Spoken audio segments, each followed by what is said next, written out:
So, welcome back, everybody. This is the 7th episode of the CRowesNest podcast.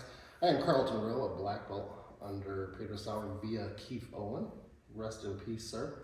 And today, it's my honor, my privilege to have my blue belt, Jared Finnerman, here with me. So, go ahead and do a brief introduction of yourself. Tell the people. Jared Finnerman, first blue belt on the podcast. You are? Under Carlton Rowe. Wow. Yeah. Dude, how long have you been doing this thing that we love? Just 7 years, 6 years, somewhere in there. Wow. Yeah, it doesn't feel that long, does it? Did you train anywhere before you came here? I went to place down The Grange. That's with, right. Chet's once. Yeah. And I was like, nope. Isn't that funny how you know right away? Yeah, and then when he just came here, if you remember, I was just in shorts and a t-shirt. Yep. And then I bought a gi after class. You're like, no, like test it out. I was like, no, I'm good. I'll take the gi. Right. To the point that I ripped that gi, because that's all I had for a gi, and I destroyed it. Remember the pants ripped out? Yeah. So, yeah, no, knew right away when we walked in here that this was it. Yeah, Chet was fine. Like, Chet was fine, just didn't like the atmosphere. Right. And I think when anybody starts at a gym, they don't like it at first, they don't know what to expect. Right. And they don't get any love right away. Right. And everybody wants the love. Yeah. Which is where I think other schools will give you all that love. Oh, hey, how we doing? Mm-hmm. Great to see you. Mm-hmm. We'll love you up, say, hey, how you doing? But that's about it. You got to put in the work. Figure it out. Yeah, and you know, we will spoon feed you, but without consistency, like, people aren't going to bend over backwards for you. If you're the once a month guy, which is me sometimes. which is you sometimes, yeah. But as a white belt, Yeah, it's not good. it's not good. It's No. like, if you're not proving that you're trying to do something with this, nobody's gonna help facilitate that and give you the cheat code if there were one. No, and I think that's part I want to talk about as we go through. And I talk about it all the time, like that period of, for me, I was the only white belt for 8 months or something like that. And Yeah. all the guys who are purple belts now were blue belts, and I just got smashed. Right. Every class. I remember telling my wife, she's like, "You have fun?" I'm like, no, I'm not. Like, this is terrible. Like, I hate it. Like, I'm talking myself into going to class. They weren't being malicious, but I was getting mauled. Yeah. And they still maul me sometimes. Right. All of them, I'm gonna say. So what was your motivation to keep going though? Like, to keep coming? What if you came every night and it sucked? Yeah, I think it goes back to why I started it. Okay. Was when we realized we were pregnant with our first daughter. Yeah.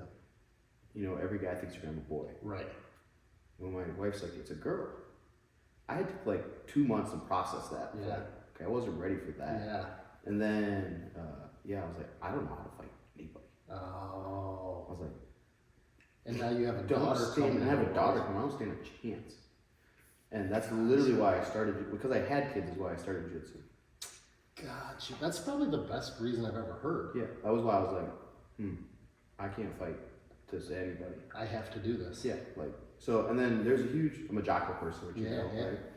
So I don't follow him religiously like I used to, but he was always talking about it and all the benefits of it, and I was like, okay. And so I just said, here we go. Yeah. And I like the chess piece to Sure. it a ton. The mentality of Yeah, it. I'm a chess player. Yeah, I love chess. Yeah, and so that was one thing that kept me going. But man, I remember I'm playing pump up music just to talk myself into coming to class, Right. To get destroyed. Yeah. For months. And so you accepted it early. Like, so what I mean by that is, shortly after you started coming, you fit in quick, right? Because you knew that you were going to come down here and get your ass kicked. Mm-hmm. And you didn't. Which took about 2 weeks. Yeah, it didn't take as long as some. Some people never get to the point where they realize that's going to happen. Mm-hmm. You realized it that first month, and you were like, "This, if I'm going to continue doing this is going to be a long road. It's going to suck before I get anywhere with this." But you didn't come down pretending like that wasn't going to happen. And we've had people in the past that they're oblivious to the fact that it's going to happen, and even when it's happening, they're still oblivious that it's happening. I was the first month. I tell you, the 3 guys who I thought about were like, yeah, right, this dude. Dylan. Yeah. And I watched Dylan like playfully kick the bag one time, and I was like, never mind. Like, never. And Dylan's my homie now. Right. Rob, I was like, this guy. I'm gonna spank And this I guy. love Rob. Yeah. But then I saw like a cage fight on YouTube. I'm like, never mind. Yeah. And you guys talking about Michael with Dylan. Yeah. And I was like, dude, and Michael working. Talk about unassuming. And he was like my little brother's age. And like 30 pounds less than me. And I was just like, okay, here we go. Yeah. Like, let's get beat up. And so that you were able to dig and find motivation because of that. Yeah. Because you came down, you had to learn how to fight because you were having daughters, or a daughter at that time. Yeah. And you got down here, and there was a couple people that you were kind of like, I should be able to do something to these people, right? Right. And then it all backfired. Yeah, even though like they would beat me in rolling, I'd be like, but in a real fight. And then like you watch Dylan kick the bag, and I'm like, in a real fight, you just knocks me out. Right. You don't even get to go to the ground. Yeah. Never mind. So, and then there was one, like, I think in the first month you did like a takedown drill. Yeah. But it was a tackling drill I did all through college. Oh, gotcha. Because even Dylan was like, I'm getting work. And Dylan's like, how are you good at this? I was like, I've done this drill. I've waited for this yeah. class. I was like, I didn't know, like, it was like, and we're doing like a takedown. I was like, I've done this drill. Yeah. He's like, what? I was like, for 4 years, I've done this drill. In the summer, I was 105 out on the turf and just getting beat up. And how funny would it have been if you missed that day? Yeah, Right. Yeah. So Dylan was like flabbergasted for the longest time. That is hilarious. But then, no, not a deal. And you didn't know Dylan before you came down here? No, I don't think. Did you know? I mean, you had some, like, I'm not going to name names, but there was you had beef with a certain someone before you came down. I didn't. There was. Or was it vice versa? No. There was people close to me did. Gotcha. Okay. Yep. And I think I said something to you that was childish one time about that too. Like, that I don't know if I take them back, but I was like, man, what a douche. I said that. Right. Like, wow, I'm the fag. Yeah. Hope I can say that on the podcast. And that person isn't with us. Like, he didn't die or nothing. Right. He no longer trains here, but I vaguely. I wish he did though. I like rolling with him and stuff. Yeah. But yeah, so that was actually the beef part I didn't know about it. That happened later. I didn't know about it. He was actually my connect to you to get in. Really? Yeah. Oh, so you knew him before you came down? I knew just like of him. Yeah. Okay. So he played sports illustrated. Yeah. So gotcha. She was older than me, and I was like, hey, I think it's called tattoo. Oh. I was like, hey, and we started talking about it, and which. That's funny. So that was the connection in, and then which I have no beef there. Yeah. Okay. All right. I always wondered how that whole thing resolved. I was never in the mix of it. It's Okay. just someone really close to me. By acquaintance. Yeah. And so I was like, keeping my guard up and just paying attention to what's going on more than anything. Gotcha. Okay. But no, I didn't know. I knew of some of the people here. Yeah. Or my brother knew them, or a friend of a friend knew them. Right. Or somebody that used to train. Yeah, it was never. I was by myself. Yeah. I walked in by myself. That's hard, no dude. friends. Do you remember that first day? That's hard. The first day. Yeah. Even like because the first 6 like months. we said, you were cold. Like like when I messaged you, you weren't like sweet dude. You're just like, this is the time. 6:30. Yeah. And I was like, all right. And I asked like some questions, and typically you waited like 4 hours to answer. Right. Sweet man. You're like, who's this jerk? Yeah, I'm like, this guy sucks. He's the worst sales. I tell people all the time, I'm like the worst businessman like ever. But it's, like not even your first class, but like if you think about, especially since you started the journey by yourself, like that first 6 months coming down here, like walking, pulling in, parking, getting out of your vehicle and walking through the door, that's hard. Yeah, no, I literally, like I said, would play like pump up rap music on the way in, trying to like got this. Find some kind of drive to try. Yeah. And then also though, I always committed to like when you were teaching, I was going to dive into it. Yeah. Like 100%. Yeah. And so I got a question for you then. Okay. So, because you're a busy dude, so you have. I don't talk about a lot. Yeah, you're a busy dude. You've got a lot of stuff going on: family stuff, work stuff, work stuff, other work stuff, career oriented. He's going to be launching his own podcast, so watch out for that. But you've literally have your hand in 20 different things that keep you going. right? And I know that. So like on the, like last week you were unable to come down. So like, I know that when you're not here, I know what's up, Yep. right? Other people may not. No. They're probably just like, "Fuck, Jared, piece of shit. He's ducking us," right? And I don't say like, well, dude, he's got 1,000 things going on. It's just when you come in the door for me, it's like, oh, Jared's here, right? Like it warms my heart. But part of what you have going on is, and I've been there, you have your own space at home now. Oh yeah. So you have your own mat space in your own area, your own what's the man cave, the best kind of man cave because you have mats there. Mats and squat rack. Yeah, that's what else do you need in life. And you have guys coming over and you're teaching. And so how's that going? Walk us through that. Good overall, obviously. Yeah. I love that. We had so many guys because I didn't know anybody here. My network was way different. Right, like some of these guys, especially your Abbott guys, are all networked together. Right. My network's way different for a lot of people. So like I would tell some of my closer friends. I don't tell a lot of people. Yeah. But I'd be like, yeah, we're doing this. I've been doing it for a while now, and this and that. And like, they kind of like would be interested, but most of them are so scared of that first step. Right. So then they kept saying like, well, I do it with you, but I'm not gonna come to that. Right. Because a couple times we started trying to sell out private. Do you remember that? Yeah. And then, so I was finally like, okay, I need my mats because I want people to get into jiu-jitsu. Yeah. And B, my time, Right. And I don't want to take away, like, everybody's got stuff going on, Right. Like, it's all what we choose to do. Yep. Right? And that's where, we can go into that later. We talked about that last time we sat We down. did, and yeah. talked about, like, Yeah. I think what I told you was, we'll come back to Matt's, was jiu-jitsu is always going to be in my life, Yeah. but some of these things won't be. Right. So, and I don't really give a hoot what color belt I am. Right. Right. Because all those purple belts are the ones that have been smashing me forever. Yeah. Okay? Yeah. So if I was purple belt right now, it wouldn't matter. It wouldn't matter. And what you're referring to, and it was, you put it really eloquently last time that we spoke. You made a good point. You were like, my daughters are only going to be 5 and want to go trick or treating one time when they're 5, one time when they're 6, one time when they're, you know what I mean? Like, Yeah. they're only going to be that age at that time, one time. This shit's always going to be here. Yeah, that's like, this is always going to be part of my life. And then I think I had another buddy said like when they turn 14, they're gone. Right. I was like, they can't even drive it because I got friends who can. Yeah. Watch. And I was like, holy Yeah. crap, mine just turned 6, so we're almost halfway there. Oh my God, yeah. I was like, and that was a huge Of shock. the impressionable years. Yeah, we're like, I'm still cool, Yeah. right? 14, there, see it. Right. And so, but with all that time is where like the mats came in, and we'll start to bring it back full circle. Yeah. Going great on the mats. Good. I've learned more jiu-jitsu from myself, teaching. Yes. And I don't know if it's teaching or rolling with people who do things differently. Right. Right? I love when a new person walks in and they're stronger and bigger. I'm Yeah. like, sweet. Yeah. Even if I get smashed on, for a long time I didn't like that. We talked about that Right. like years Right. ago. And even if I get smashed, I want to prove that it works. And I Yeah. want to see what's different about them. Yep. And so that's been cool for me. It's going well overall.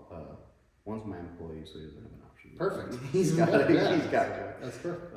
And then a couple other guys too. But I want to start. At some point, I'm gonna start fighting some purple belts. Nice. Yeah. So Good. some sort of, You hit it on the head of the nail though, and people do not get this. Like maybe they've taught while I'm out of town, or maybe until you're teaching regularly, whole different game. it's a whole different game, and you do not realize.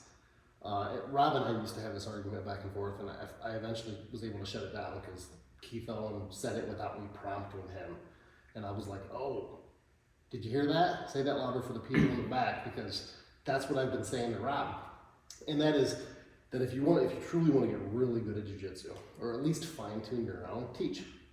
Yeah, because they ask you questions, and you're like, Huh. wouldn't do that though. Right. I would do this, and I'm a dumb blue belt. Like, I don't know how. Like, that's what sometimes they ask me questions, and I'm just like, man, Carlton answer this way.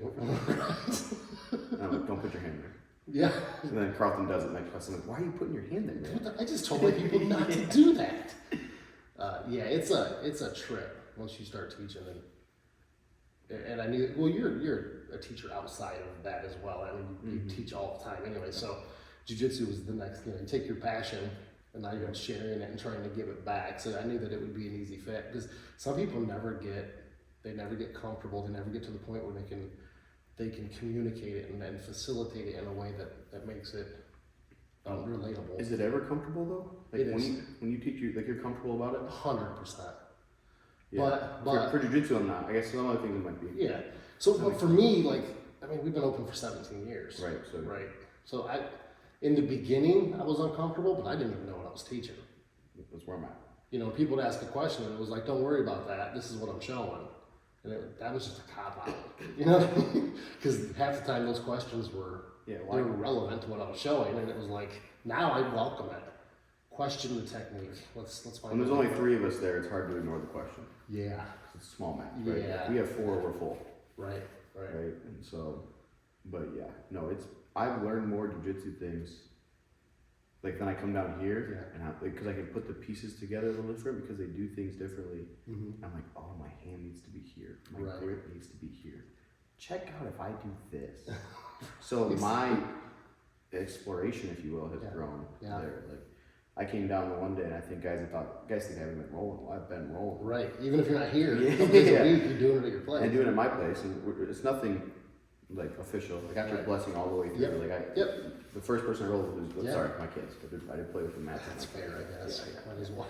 So and then, but no, we would first roll, we sweat, and then I come down here and roll, and like I think some people are like, he's gonna be rusty. And I'm like, haven't seen him in a month. Watch this. Oh shit. Yeah.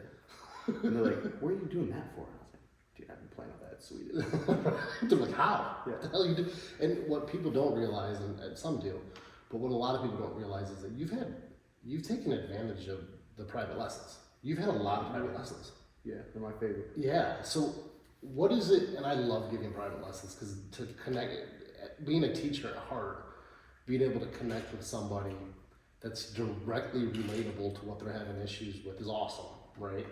But I don't think a lot of people, and you approach private lessons the way that I think you should approach private lessons. You journal, you write, you log, you make notes, and then you follow up and try to, through the private lesson journey that we've had, we would always pick up where we left off. I've been working on this, I'm not having luck here, and we review everything and go to the next one. I don't think a lot of people understand truly, and I'm plugging this because private lessons aren't free. But give your opinion on, are they monetarily worth it? So I have a different view on them as a whole, probably also. Yeah. I like talking just about it and talking about the mental and emotional and spiritual side of it. Yeah. We spent the one part lesson. I think that's all we did. We did that with Keith forever. Forever. Like we saw that video. I just sat down in awe of Keith there for forever. Just talk. Yeah. And that's the part that for me, just to have that one-on-one conversation of, hey, here's what I'm, how should I do this? And like telling you, be critical of me. Yeah. Be critical. Like, am I being a spaz? Am I smashing people? Right. Is everyone saying I'm a jerk? Right. And why? Why are they saying that? You've asked me that a lot. I have. Yeah. I'm a bigger person, so when I land, I want to make sure that everyone still looks at me. And there's a couple people that do that, like kind of off to the side. Hey, is anybody complain? But you've done it from day one. Probably not from day one. I would say like probably that first private lesson. Yeah, that's kind of when it started. Mm-hmm. Like, is anybody complaining? What do I need to change if they are? It's like, oh, he cares about his training partners. Yeah, it's like weird. Yeah. But no, so I think monetarily, yes, because you get that conversation spiritually of like, spiritually maybe is the word, but the mind side of it. Sure. And I like that just as much as the rest of it. Yeah. Talking about the humiliation that you've come from it. Yeah. All of that. But then, the technique. I love too when you're like, dude, I've been waiting for you to say this again. Right. I want to show you this. Right. And I'm like, get bumped up. But you've shown him before, and I was like, nope. Yeah. It was a one bicep crush. I tried it for months and months could and not months pull it and off. months. Now I can. See. I was playing with it. You had to find your version of it. Mm-hmm. But in that you were telling me, I was like, dude, I don't know. It's like every time I do it, my hand. Because that's a cross-eyed one? Yeah. Yeah. And no, it's bottom cross-eyed. Bottom guard. Yeah. And I still can't do it from there. Really? Yeah. That is hilarious. So I've got a couple regulars right now that are doing privates, and I got one in particular that refuses to take I gave him the same workbook that I give you. I have private lesson workbooks for those of you that don't know, and I think this person just wants to grapple, which is great. It's your money. Yeah. Whatever. That's grapple with black belt, sweet. Yeah, it's like, all right.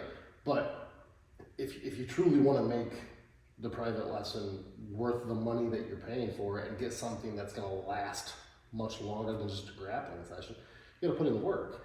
And so many people, which it should be a hobby, you treated it like there was tasks to be accomplished.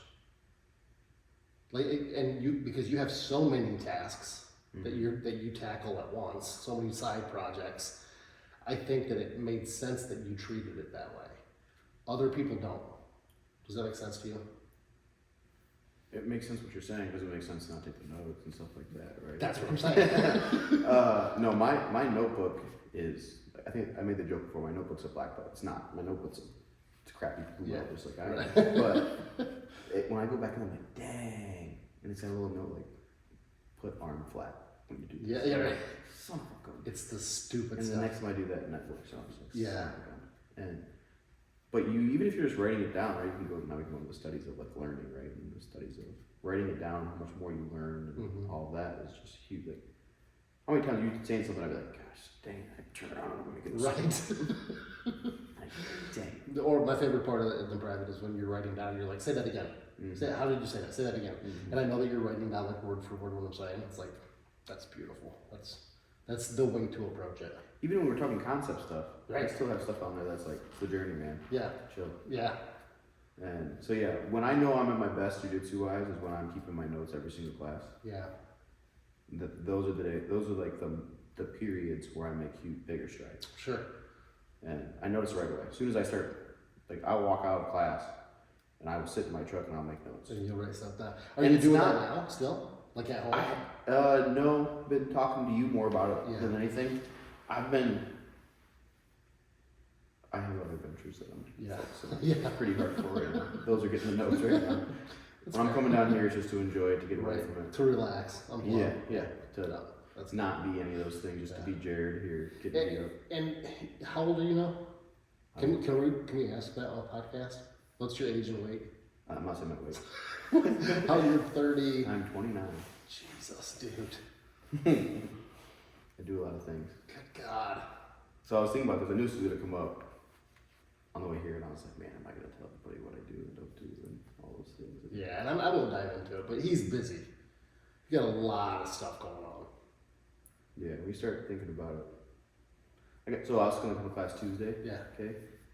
Monday, I got spanked by my wife. She's like, hey, what is going on? Yeah. Wasn't coming to class Tuesday. Yeah, you got trouble. Yeah, 100%. And she was right. She was right. Yeah. 'Cause we had a big event that we were putting on, and I dove into it hard for 2 weeks, and we had it, and then I cashed out all weekend. And Monday, she's like, what is going on? I'm sorry. I love you. Tuesday came around, I was like, I'm not even gonna ask. Right. I was home making burgers. Yeah. Like, well, when she does let you come to class, we appreciate her. yeah, no, So she knows. she's the best. She is the best. She is the best. She understands what this place means to me, even though she's never been here. Right. And maybe for your purple belt testing. No. Dude. No, I've talked about this before. I don't. Jiu-jitsu is for me. Yeah. I'm selfish about it, right? This is where I don't. I do share with people, some people, but I don't talk about it much because it's my space. Yeah. I don't want. I get to come in here and be Jared. You guys don't know me outside. Most of you guys have never seen me outside. Right. So I get to be whoever I want to be when I come. That's very not typical for a blue belt, because as a blue belt, you're supposed to tell the world, and you're supposed to watch fights with non-training people, and you're supposed to commentate the fights, and if you did this would, what the hell, blah, blah. That's like the typical blue belt mentality. I don't say a word. Yeah. Like, and if I may have these details wrong, your wife didn't even know when you tested for blue. Mm-mm. She knew something was going on. She's like, everything good? I'm like, yep. Okay. Came home, she's like, your belt's a different color. I was like, yeah, it's weird. Well, I almost didn't test. If you remember too, I was coaching football at the time. Yeah. And I was like, hey, I don't make the test. And you were like, hey, you're going to make the test. Right.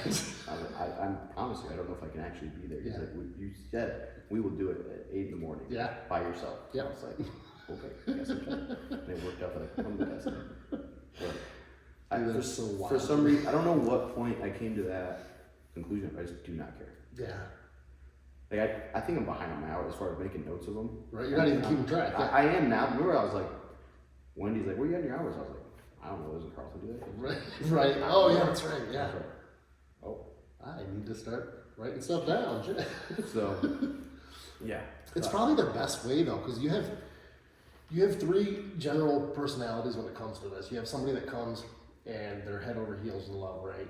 And everything, they're buying the t-shirts and all their Facebook posts are now some sort of philosophical jujitsu meme or quote that they're making up. And it's like they go in over the deep end, or they just come to class like to have a good time. They use it as a disconnect. They take it serious when they're here, but it doesn't consume their life. And then the third option is the person that you don't know that's in it, but they study it, right? Like we've had a couple people that they watch more jiu-jitsu than me, and I watch a lot of jiu-jitsu. And they're just a student of it all the time. So you have one extreme where I think I'm in the middle of all those. I think you're. You say like you already talk about. I'm like, I love jiu-jitsu. Yeah. I love talking about jiu-jitsu. Yeah. I refuse to post about it on social media. I very rarely do. I'm a black belt.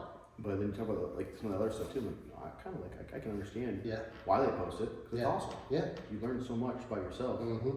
Why wouldn't you talk about it? Right. And yeah. I think last year Facebook said I posted 7 times. I don't have Facebook. Good for you. I have Snapchat. That's it. Yeah. That's all. Wow. No Instagram. And I think Instagram, because it's owned by Facebook, I think I posted 7 times because I share posts, cross posts. We're actually right now for the one business in an issue with fighting Meta, because my wife's Facebook got hacked and we own that, and so now we're trying to get our business account back. You have to like file a whole thing. It takes 2 weeks to 6 months, it says. Good Lord. And it's got to be my ID, a huge PDF, like sign saying that I'm like responsible for all things, like proof, and I'm like. You go try to make a new one, you can't, because that's a long story. Yeah. So even though I don't have Facebook, I'm gonna fight Facebook currently. Yeah, good for you. So. Can I tell you though, it is a pet peeve of mine. Like I love, clearly I love jiu-jitsu, right? Like, clearly, multiple jiu-jitsu tattoos. I had this place, which literally started because my wife told me I had to get the jiu-jitsu out of the house. Right, that's the only reason this place is here. Basically, I wasn't cutting right, she was like, "You guys are all nasty. You need to get out of here." Yeah, so clearly I love it, but I can't stand. I shouldn't say I can't stand. It irritates me and rubs me the wrong way when people that have been in it for a couple of years, when that's their entire identity. Is that, so my question to you then is it oxymoronic that I think it's annoying when people consume it as their identity and it's only been 2 or 3 years? It's like, what are you doing? Everything about your social media just screams this, and you're coming to class 8 times a month. Like, what? You know what I mean? I don't know why it rubs me the wrong way. I think it's because such a large part of my life is this, and I don't behave that way online. I'm not begging for people to validate me doing jiu-jitsu. Yeah. So I don't know if I'm just past that, and that's why it rubs me the wrong way. I don't know. Trying to digest that. It's weird. I can say. Yeah, it's interesting. I think the quiet ones are what we should be scared of. Not I think so too. Right? I was in a Facebook group because I'm in a lot of school owners groups, a lot of that stuff. And I was in a group, and there was one person that had posted. I don't know. He eventually got kicked out of the group. He got kicked out of multiple groups because he was posting 30, 40 times a day.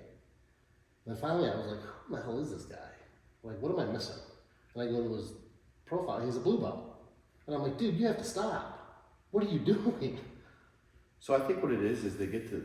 So I've been guilty of that. Not necessarily. So jiu-jitsu is like a later pastime of mine, right? As far as other things I did, and you learn as you keep going deeper into stuff, you keep learning. Yeah. But that first initial chunk, which is where everybody quits, is because they get there and like, oh, I got it. Yeah. I'm still that way sometimes. Right. Sure.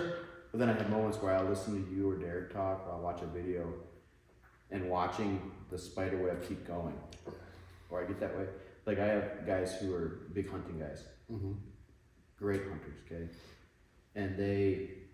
And I ask them a question, and the answer is so in depth. It's not yes, no, east, west. It's well, I'm like,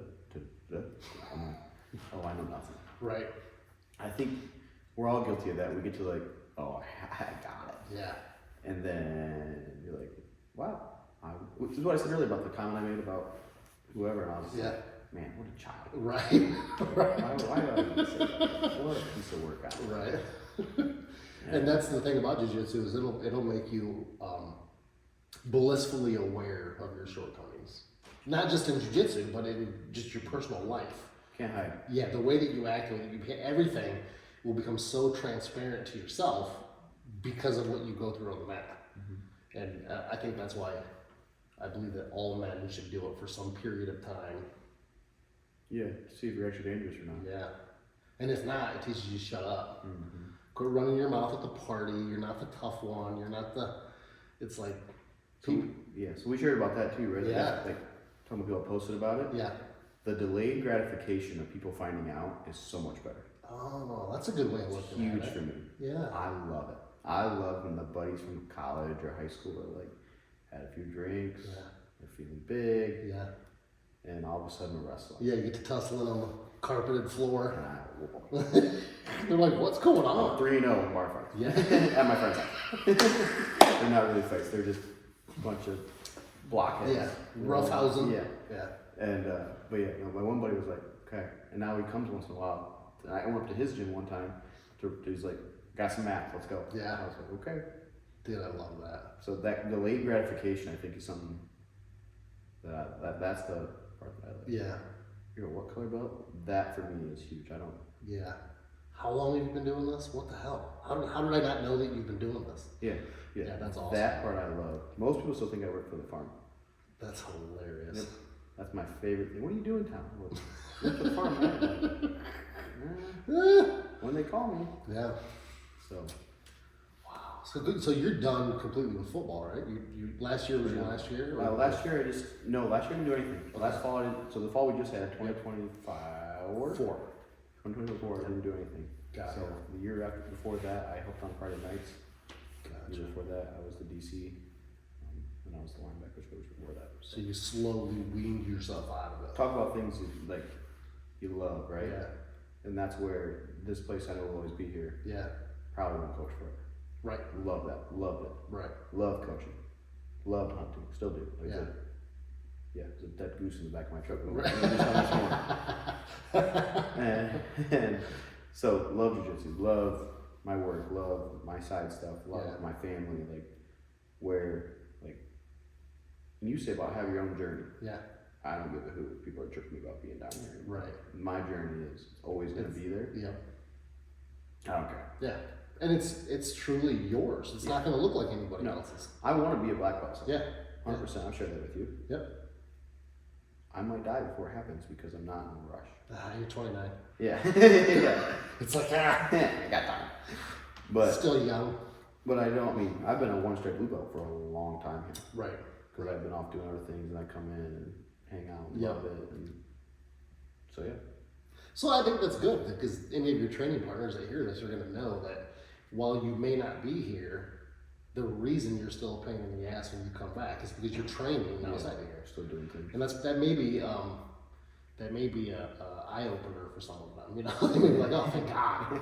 You know, because they look forward to the old rusty blue belts to walk in and be like, oh, this is my day of redemption.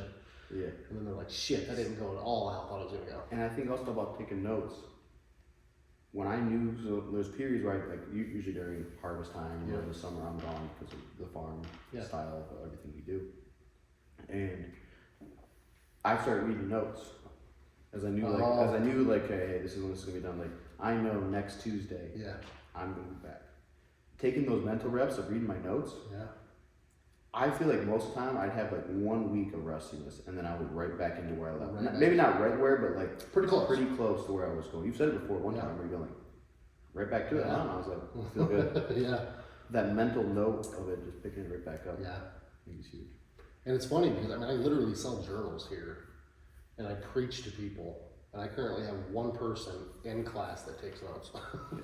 I made my own. Remember when I sent you all, all that stuff? I made my own one. I spent forever doing that. So It's genius. wanted to be how I wanted it to look. When I was a white belt, I took a lot of notes. When white and blue belt, I took a lot of notes, but nobody else did, so I had to wait till I got back to my car. So I would leave class and then go back, try to remember what the hell of it, and then you know, all the words and terminology and everything's so goofy that as a white belt you're like, oh man, I'm gonna have to give it its own name because I don't remember what they called it. Like one thing you can cycle. Yeah, and you read that 6 months later and you're like, oh my god. So what it does is it teaches you to be weirdly specific with your notes, because if not, you read it later and you're like, what am I doing? It's a disaster. But super valuable. I think that's important for anybody that may feel like they've hit a brick wall. It's a good tool to attempt to utilize to get through that. And I don't know why people think that when I say it, I feel like they're just like, whatever. It's like, dude, I'm not giving you homework. This is gonna help you. Right. If not, continue to come to class. I think it's just two people who are just want something to do. That's a lot of them are just. And that's okay too. That's completely fine. So if they just want to avoid sitting on the couch at night, perfect. Yeah, no. It's perfect. It's weird. Jiu-jitsu's great for everyone because of that. It's weird. Yes. You can come in and you get this is cliche as shit. You get out of it what you put into it. Yes, this might roll into what I want to talk about. Okay. Perfect. Yes, but there's a million things you can do. Why do you choose jiu-jitsu? Right? There's some little bit of it that is self-defense. Right? I can be active doing a million things. Right. There's some form of self-defense or fighting that you can go around the track if you want. Sure. Lift weights, whatever. There's some little form of self-defense. So my next thing I want to talk about is the pace of rolling. Oh, this is gonna be good. And you and I have talked about it a bunch. We have. Yeah. We have off camera. Yes. All right. So before we talk about pace, this is where I told you like I didn't want to be on the podcast at first. Yeah. First off, I'm a blue belt, so I didn't think I was worthy. Gotcha. So my next question is why did you have a blue belt on your podcast? Okay. Second, love all of our guys. Yeah. Okay. Love. I'm not the person who goes, man, do I not want to roll somebody? Love them all. We have an awesome group. Yeah. So, because I'm gonna play a little devil's advocate with some of this stuff. We talked about this before. Like, I said, okay, I will, but I'm gonna be a little bit of a blue belt and I'm gonna push the buttons a little bit. Like, I love you to death. Okay. And you're black when I honor the crap out of you and all of our purple. This is why we drink beer. Yeah. Bourbon. So pace. Do you remember what you told me about pace the very first time I asked you? 'Cause I do, so keep it in the back of your mind. Is it about the pace referring to strength? Just as rolling as a whole. You told me because I was like, how do I know? How do I know too hard, too soft, all that? You said if you can always go another round, you're good. Yep. And the same thing with strength. Yep. If you can always go another round, you're good. So I'm always like making sure I can go another round. Yep. And there's been times where I'm like, I broke the rule. Right. Because you're dead after the second round. You're like, oh god, I can't move. Yeah. Whooped. Yep. I'm like, screwed up there. I'm taking that note. But 9 times out of 10, I'm like, could go again. Yeah. Could go again. But that makes people mad. Yeah. So how do you combat that? Yes. Right. So, or just talk about it, right? Yeah. So Dylan, you know, he's kind of the same way. And right. when Dylan opened up on the podcast, I was like, huh? Like I was so, because that's not what I expected. Yeah. He was like, I love it, and you heard it. He was like, I love to go hard, and I'm like, huh? Like, he was saying this stuff, and I'm like, since when? What are you talking about? Like, now, and here's the weird part. I love to go hard.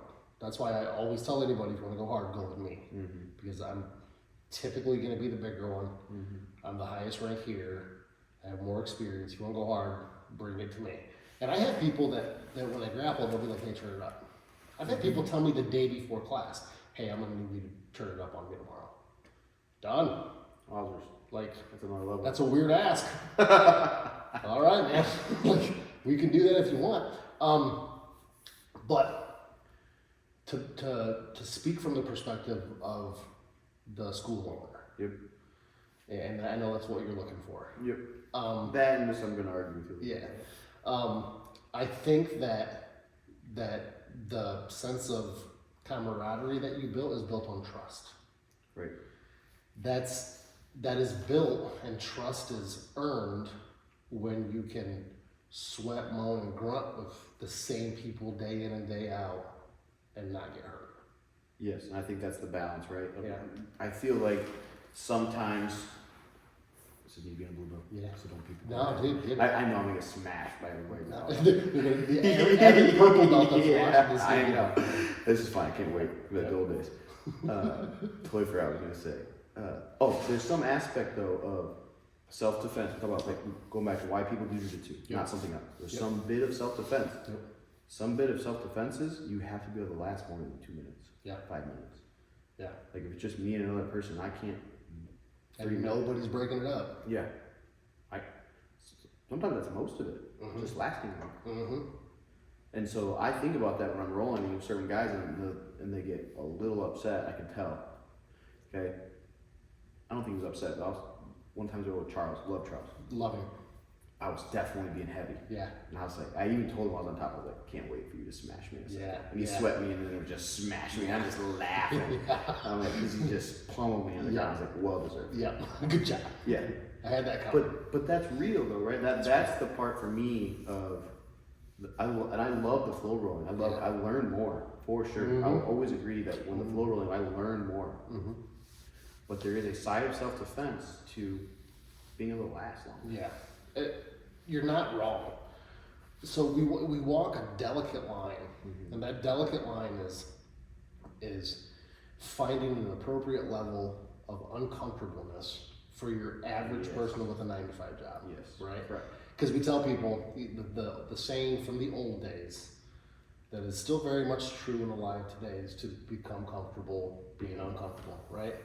Well, down here, and back in those days, we'd make everybody uncomfortable, and class would go from 20 to 4, the next class, right?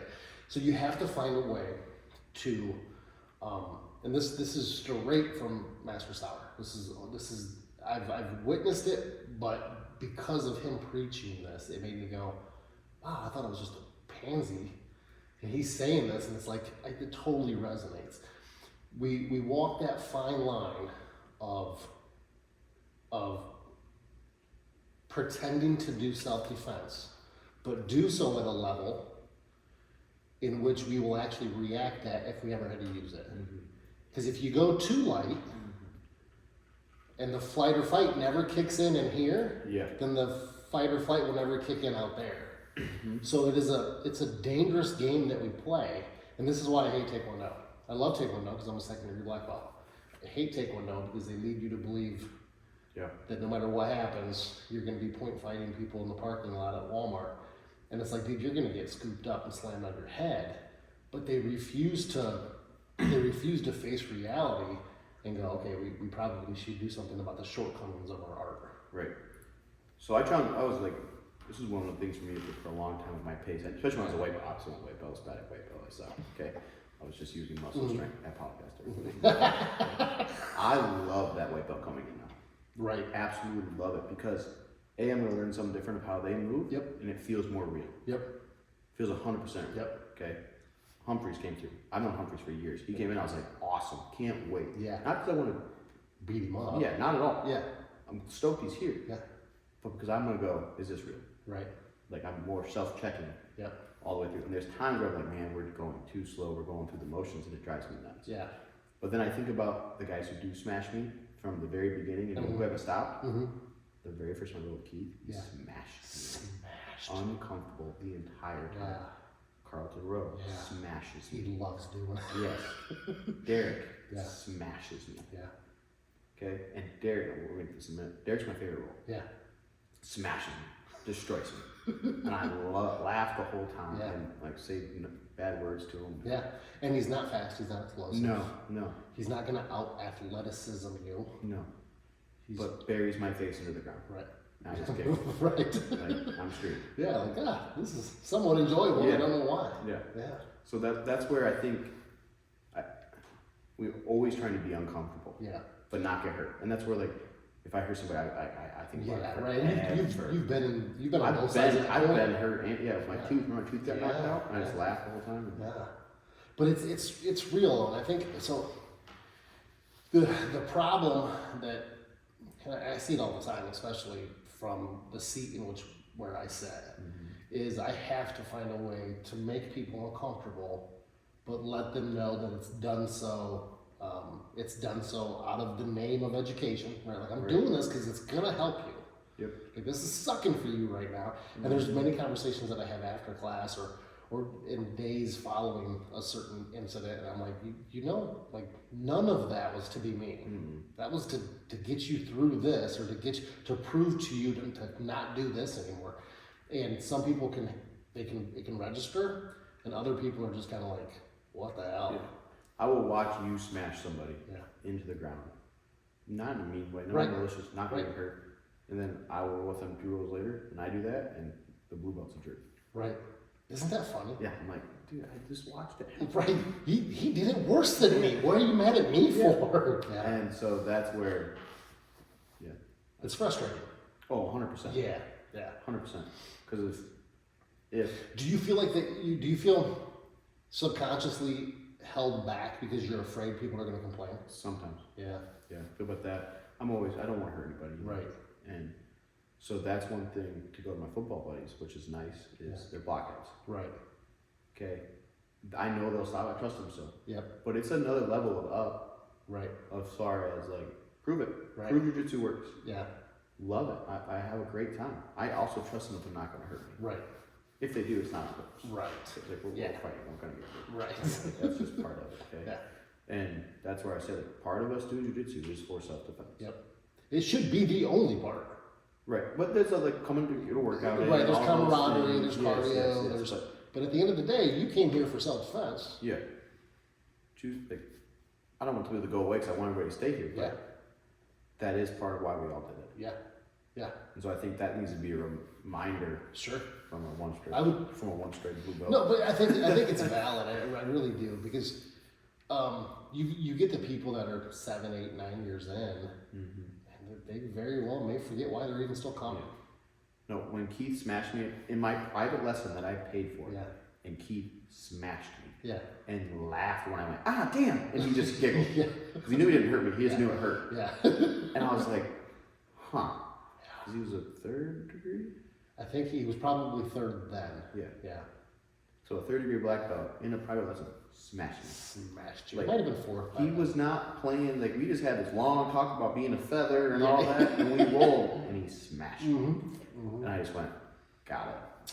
Understood. Yep. Like, okay. And I sat down and went with him, like, I'm gonna be gentle and all that. Like, I'm gonna try to. I'm gonna respect the rank. Yep. All that. Yeah. Smash the crap out of it. Dude, I never had a roll with him that after it was done, I had to look him in the eye and ensure that he wasn't mad.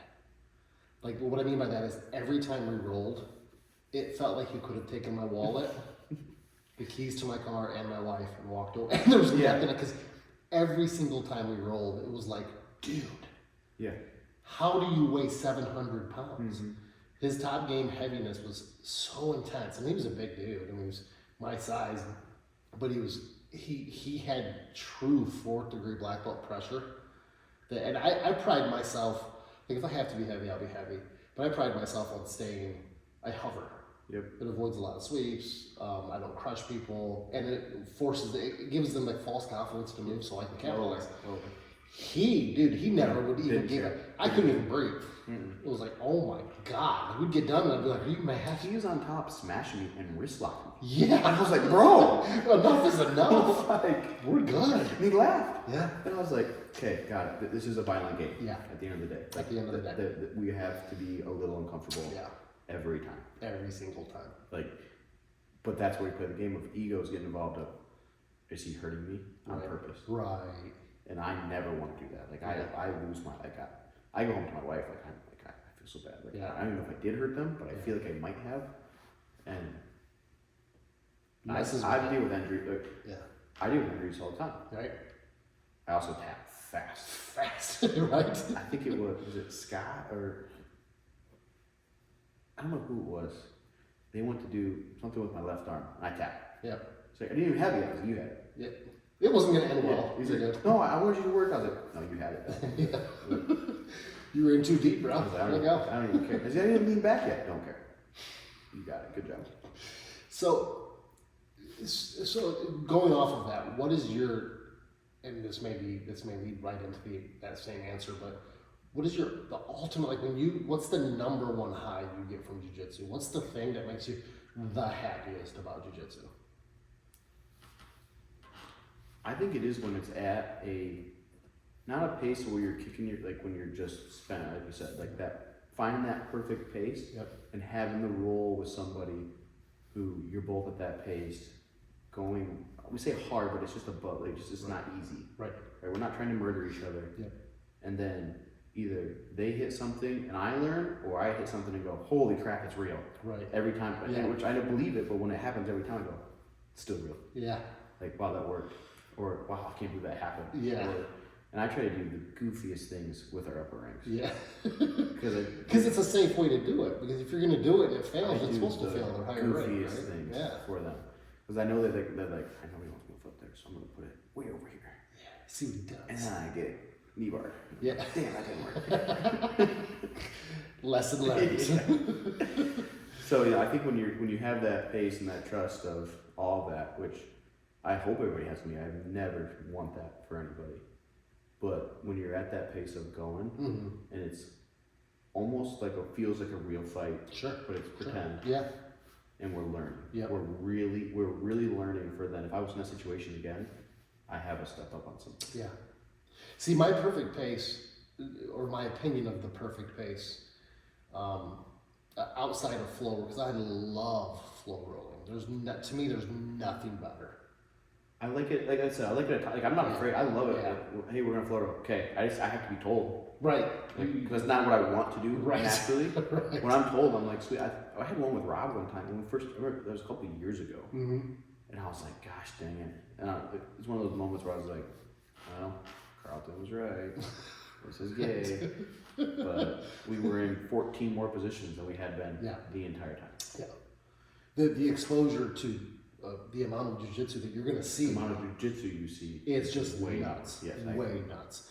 And I love that. So I can take somebody that maybe I don't get to it, because I don't roll with everybody every class. I'll roll every time. I try to rotate. And if it's somebody that I haven't rolled with in 5 or 6 classes, it's like, man, if I can get them to flow roll, I get to see everything that they're doing. Yeah. This is awesome. But there's still so many people down here that struggle with the concept. Still. Like you can't be any pride. Right. And we can start. Like, I have people that, hey man, let's flow roll. All right, cool. And then by the end of it, you're like, we're not flow roll. Clearly, you don't know the definition. Yeah. Come on. And I'm probably bad at it too. Like, I don't know if we've ever set out to flow roll. I don't know if you and I ever have specifically, but it's a whole different beast. It's a different beast. Because you have to take away your pride of, I have this. Yeah. And I'm just gonna let go. Yeah. We're gonna go to the next spot. Yeah. So cool. I have another question. Give it to me. Maybe you can sell on our podcast, but I haven't seen it. Okay. Who is your favorite role in this gym and why? Oh man. I was asked this. By who? By Rob. But I forgot. Must be. He didn't make me limit it to one person. So he was like, give me your top 3 people to roll with. My favorite person ever, or currently with people that are currently with people you know. Yeah, because you got guys from way back then. Yeah. And I don't think it's me. Just so you don't say you're pretty far up there, dude. Don't lie. No, like, honest to God. That's what, like. Well, you're not on my list. Do you remember when we first got started? I said that you know, like when you walk in, I'm like, oh yeah, cheers. Yeah. It's Which not is weird because you're not on highway level, so you know. We completely understandable. We can talk about it. Okay. Yeah, because I'll turn the question back on you. Okay. But I would say for a couple months, and Dylan's attendance has been spotty. He's got a bunch of church stuff going on, so it's been spotty the last couple, I don't know, 2 or 3 months. But I'll say going into my black belt and shortly after my black belt, it was Dylan. Yeah. I don't know why. I know exactly why, but I don't know how it became that way because for the first couple of years I got nothing out of rolling with him. Yeah. And then he turned into one of my favorite. I was like, dang, dude, like he's giving me exactly what I need, unselfishly. Yeah. Like if he knew I had to work on this, he was giving that to me. Mm-hmm. It was just like, what? Where is this coming from? I've never had this. No, I before. see it. So yeah. No. Dylan's my 1B because I love Dylan. Okay. But Derek is my. Okay. I said a minute ago. Yeah.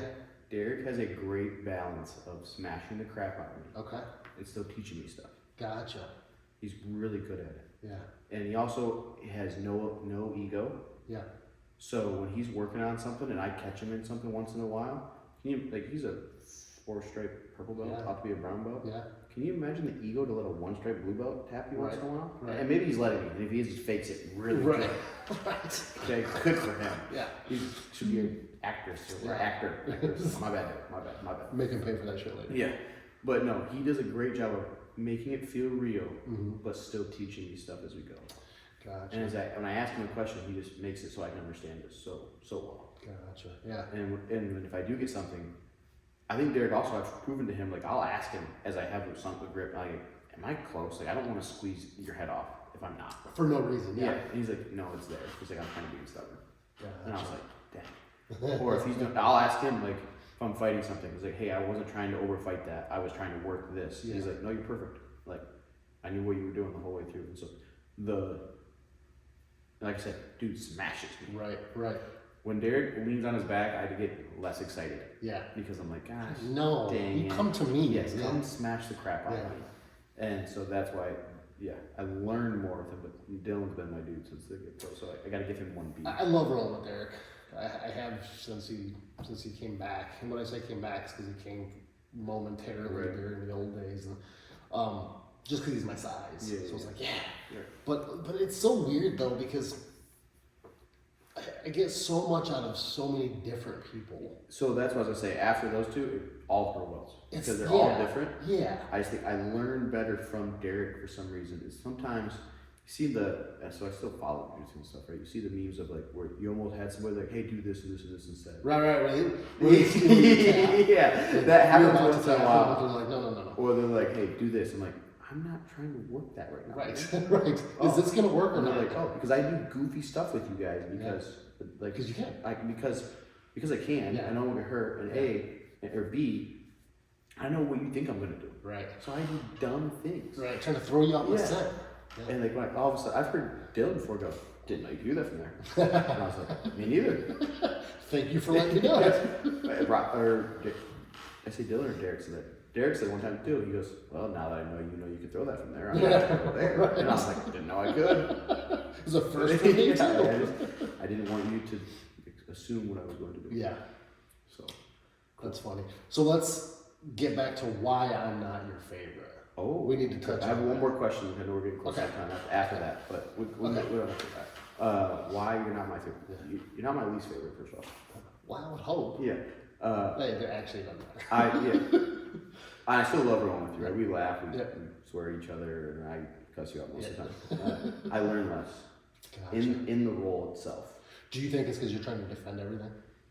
A little bit of that. I think it's just sometimes. Because I have people like that too, that I learn less with, Yeah.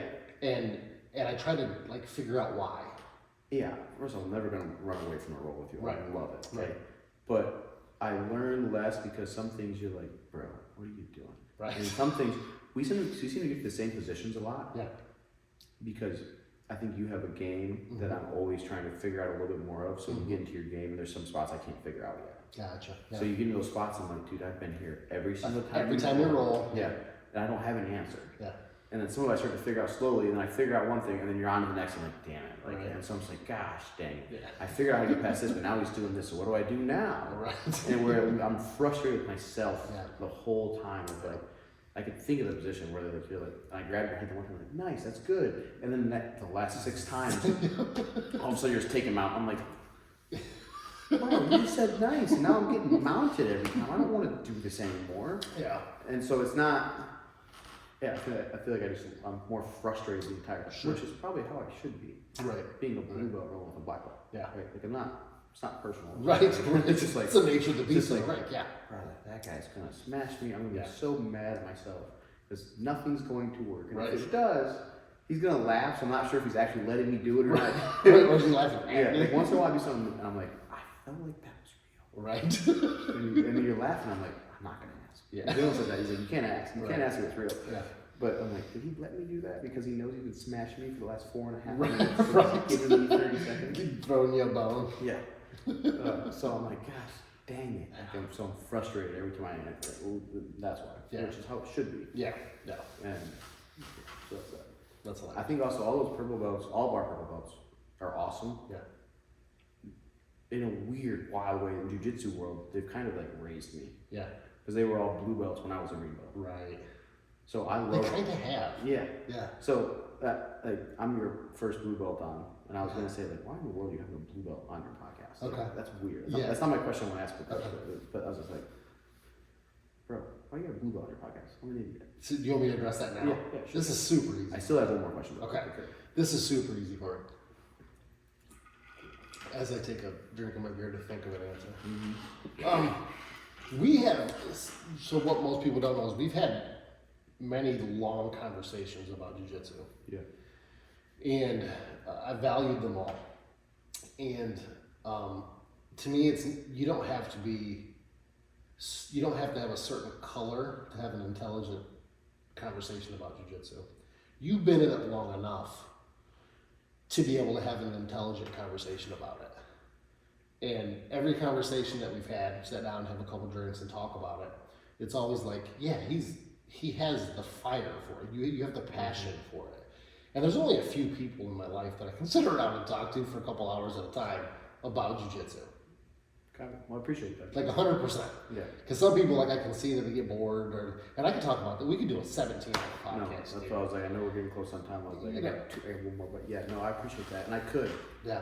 I love talking about it. Yeah, I could. That's what I said. Our privates always end up being like, we talk about it most of the time. You're like, dude, let's roll. Like, you're paying for this. Well, why are we not? Don't you want to sweat? Like, don't you want I do, but I have so many questions because I've never had anybody. And it's, for me, I don't care where the conversation goes. I don't care if it's historical. I don't care if it's new wave. I don't care if it's philosophical. I don't care if it's concept. Like, I'll literally talk about every facet of jiu-jitsu. Yeah. Just because I love it. That one move, what do you like your hands here or here? Right. Because of this, because of that? Yeah. Yeah.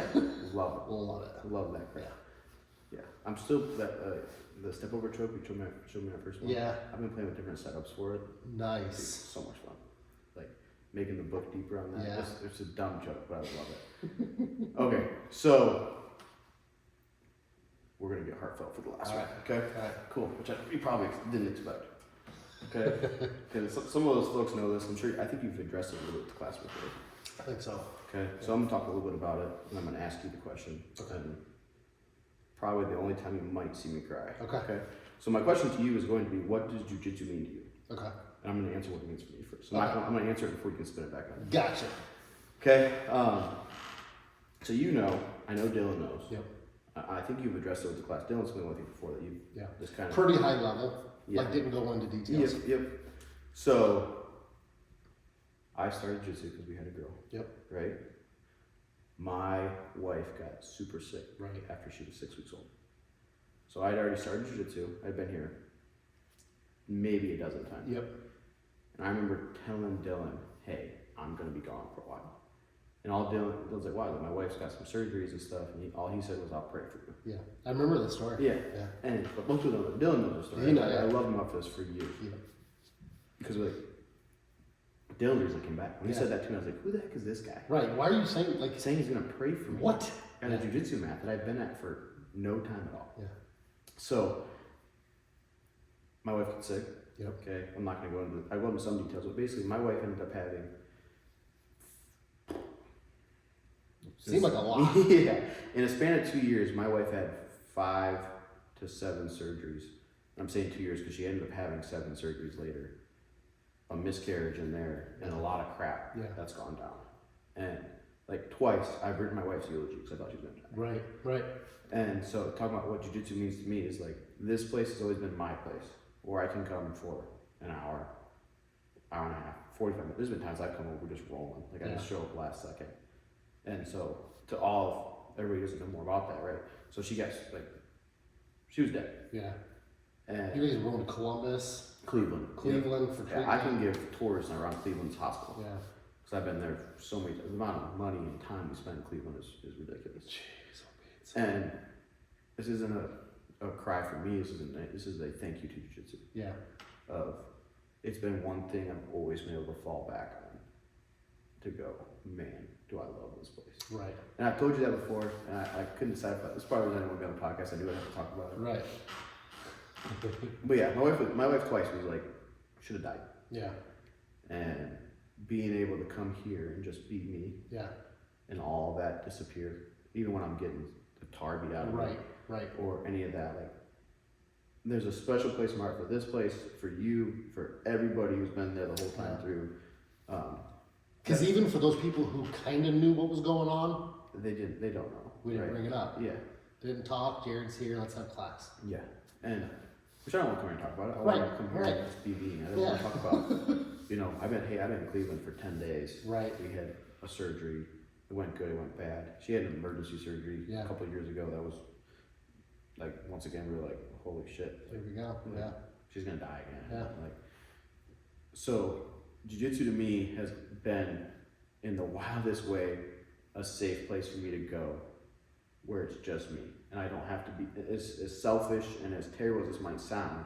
I hope everyone takes it the right way. I'm not a father. I'm not a husband. Right. I'm not a caretaker. I'm not a business owner. I'm not a professor. I'm not any of those things. I'm just Jared. I'm the man. Yeah. I don't even care about the blue belt. Yeah. I don't take that off. Right. I'm just Jared. I'm just here to learn something, spend an hour to get out of my own head. Disconnect. Yeah. And so that, to me, is what jiu-jitsu means to me. Yeah. And it's meant the world to me. Like, there's been times where I was like, I don't know what I'm going to do. I don't know any of this stuff, but I'm going to go to jiu-jitsu. Could you imagine going through all that without this place? I don't know what it would have been like. Like, what would I have come back on? Right.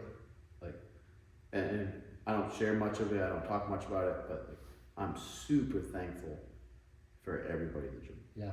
They have no idea. Right.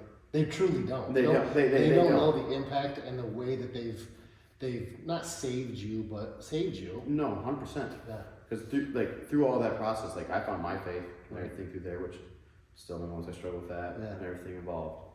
But yeah, no, 100% has been like a saving grace. Yeah. Most people have no idea of that. My wife, I think, knows. Sure. I think you know. I'm sure enough with you. Dylan knows. Yep. Like, this place has been like. There's been times where Dylan's like, "Hey, let's get another roll." Right. I was like, "Cool, let's get another roll." Yep. Class finishes a couple minutes early. Hey, babe, we got one more. Yeah. And I was like, "Yes, you do." And so, yeah, it's meant the world to me, which is where it'll never go away. Yeah. Right. So now, for me to ask you, Ooh. what does jiu-jitsu mean to Ooh. You got such a deep answer. Sorry. Mine is probably a little less deep, a little more basic, but I think that it hits at the root, or it should hit at the root of all men, eventually at some point in their life, and that is, outside of the fact that I had been teaching martial arts since I was a teenager, right? So May 11th, 1992, I started my martial arts journey. By 1996, I had my own class. I was teaching. I was a black belt in Taekwondo.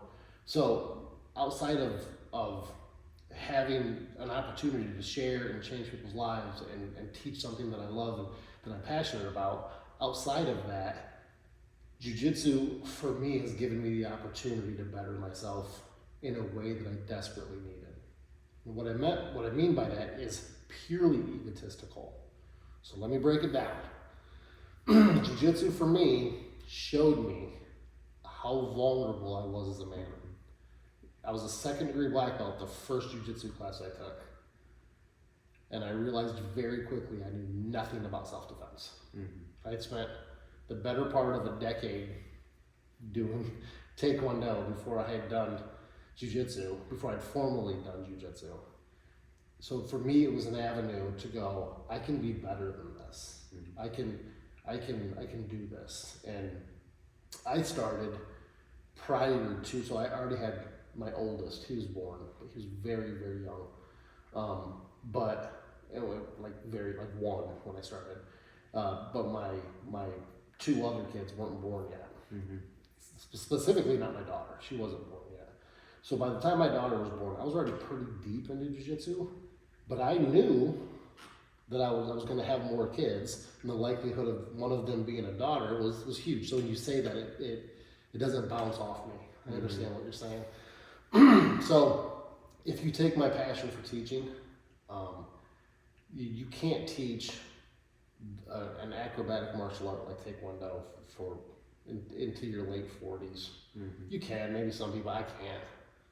Jiu-jitsu gives me the ability to change people's lives one class at a time, one person at a time, and I can see it. Yeah. I don't care if there's 4 people in class, I don't care if there's 40 people in class. I don't care if what I'm teaching lands on 40 people's radar, I don't care. If I see one person go, then I can go home. I'm good. I've done my job for the day. So, as corny as it may sound to some people, I don't teach for any other reason other than to connect the dots, the dots that you don't know that you're missing. Right. So it gives me the outlet to teach. It gives me the outlet to still change people's lives while teaching something that's valuable. No, I love that because I think you can see that with Dylan. Let's talk about that. For sure. See with me, like from when I came in, like I'm sure everybody's got their own story, and I love hearing the story and all that, of all that. And so, that's awesome. Yeah. Last good question. Okay. Let's talk about your kids. Okay. I didn't have this on my list. Okay. Was there a requirement for them to get a blue belt? It was. So how'd that go over? Because I'm deciding in my household how much for a blue belt's going to be. So I'd never pressured my kids as much as I wanted to because I was a lifelong martial artist. I wanted to pressure my kids, and I had seen so many parents do that and have it backfire.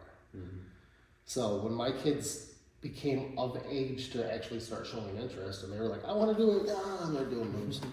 For Christmas one year, I got my youngest son and my daughter a gi. It was straight up Taekwondo gi, right? Because I knew it wasn't going to last. They were going to outgrow it anyways.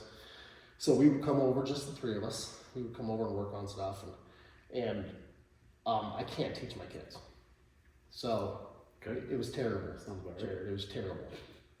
I could teach any other kids, fantastic. Yeah. I cannot teach my kids because they're of my DNA, so they should already be a black belt. I would get so frustrated, and my passion to want to be over here with them faded very quickly. So for me, they quit asking, I quit asking. I was like, screw it, I'm not doing it anymore. Then they got a little bit older, and their friends are asking about this place, and they're like, yeah, my dad runs it, and yada, yada, yada. So their interest naturally was sparked because of their friends. So then they came to me, and they were like, hey, I think, so my buddy wants to come to class, can he come to class? I'm like, sure, but you have to, if he's gonna come, you have to come. So I would pull that on my kids, right? So then, to be completely honest, I only cared about my daughter coming. I'm like, you have to come. Because I knew my son had my genetics. He was going to be big anyways. Yeah. If he avoided it, he's probably going to be okay. You have to learn when to stop talking shit to people. It's after that. Yeah. So I really wanted my daughter to come because she's a female and all of the things that go with it. So they started coming again. And my son had his buddy coming with them. And they were they were competitive, like through the curriculum, within the curriculum. Like when my son, to put it in perspective, when my son got his blue belt, he was 16 because you have to be 16 to get a blue belt. I remember. But did he test with me? Was he on your test? Yeah. They were coming 6 days a week. Him and his buddy, they would come over here 6 days a week. 2 to 3 hours at a time. Wow. It was like, what? And I would watch it on camera. Like, they're just sitting over there playing Pokemon and shit. But dude, they were over here drilling. It was like, wow. But the way that the deal with the blue belt for my son came was, since he was coming with his buddy, he wanted a new gi. And he wanted an origin gi.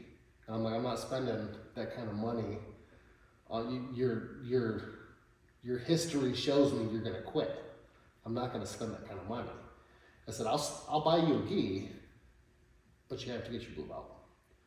And so I literally bribed him with the jiu-jitsu item to get his jiu-jitsu blue belt, and he did, and he crushed it. He did a fantastic job. I loved having both my son and my daughter in class. Once it got to the point that they had rank, and I wasn't like primarily responsible for having to teach it, because when it was just the three of us, dude, it was hell. Oh, yeah. I felt so bad for them, because it was like the expectations was super high, and they're like, look what I can do. And it was just like, no, what are you doing? And they're kind of like, we're 4. What's wrong with you? Right? So I took it very organically. I never pressured them. I let them come to me. Nice. My son is and my daughter, both of them are really, really big into weightlifting still. Like they live at the gym. My son wanted to get really big, but he wanted to do jiu-jitsu. And I was like, dude, you can't do both. Mm-hmm. Like pick one or the other. It's really, really hard to do both effectively. He said, well, which one should I do first? And I was like, you should probably do jiu-jitsu first. Like get your blue belt. By then you'll be, and get out and start letting. He's a monster now, dude. No, I think I saw him in the store or something. Dude, he's a like, beast. It's like, you bastard. Not skinny anymore. I don't want him to come back to jiu-jitsu. So no, we'll have that conversation in my house. Because you have 2 daughters, dude. My little one I'm not worried about. She's Yeah. a monster. Yeah. She's a bad word. She's literally beat my 2-year-old. This is not like the dad talking about this. My 2-year-old beats up my 6-year-old. Holy cow. Like I told Quinn's my oldest, I told her, I was like, if she hits you, you hit her back. She's like, Dad, if she hits me harder. I was like, you better hit her harder. Right. You better make it count. Right. She's like, I was like, you hit her in the nose hard, she won't hit you back. She'll stop. Are you sure? And I'm like, yeah. I'm like, wow, my 2-year-old is running space in my 6-year-old. Yeah, for sure. So my 2-year-old's a tank. My 6-year-old is a little delicate. Yeah. So that's hilarious. But not hilarious if they're fighting. A little bit. I love it. My 6-year-old did start throwing around my little nephew finally, and I was so excited. Yes. And I love my little nephew, but Michaela, my wife, was like yelling, Quinn, don't do that. I was like, hey. Like, it'll be fun. We're here for this. She's doing okay. Yeah. It's okay. No, that's awesome, dude. And thank you for sharing that. Thank you for opening up, because I do think that a lot of people are completely unaware of, and like you said, we're all going through stuff, but I think it's important for people to know what we're going through. We share this precious thing in jiu-jitsu with each other, and all too often we really don't know the struggles that each person's going through, and everybody is going through shit. Yeah, no, we all have our story, right? Yeah. We all have our levels of busy. We all have our own levels of overwhelmed and all that stuff. And so, no, I decided, like, as I was pulling in, I was like, okay, we'll talk about it. It's time, yeah. Because I don't usually. Like, No. But you're talking about, like, me being busy because some of the stuff we have going on. Yeah. Not even with that anymore, but when it was with that, like, yeah. And so, but I think also telling it too gets Justin off your back. Sure. And yes, Yeah. I'm calling him out. Right. So, but it does too. All of us, like, it makes us all a big family. It does. Hey, we love that we're all here when we are here. Yep. I mean, we soak it up and Yeah. have a great time. So, I have more questions, but I don't want to wrap it up. So, We'll save them, because we'll get back and we'll do this again. so cool. I appreciate it. For those of you that don't know, the first time that I threw this idea out to you, you were not a fan. I was not a fan when you just all of a sudden videoed in my Yeah, and you were just like, what are you I'm doing? not this person. Yeah. I don't like to. You need to prep for it. I have no social media. Yeah. I like to be very strategic. Well, I'm going to send you the YouTube link to this. Share it with your wife, dude. What if I disapprove? Do we take it down? Yeah. I get a copyright strike or something. I reported it. Yeah. Who reported the video? Finnerman. Okay. But no, it's always fun. I love sitting down and talking with you. It's, like I said, you're one of a handful of people that will talk jiu-jitsu with me for hours, so I appreciate it. Mandate. Mandate to mandate. Let's get out of here. Yep, see ya.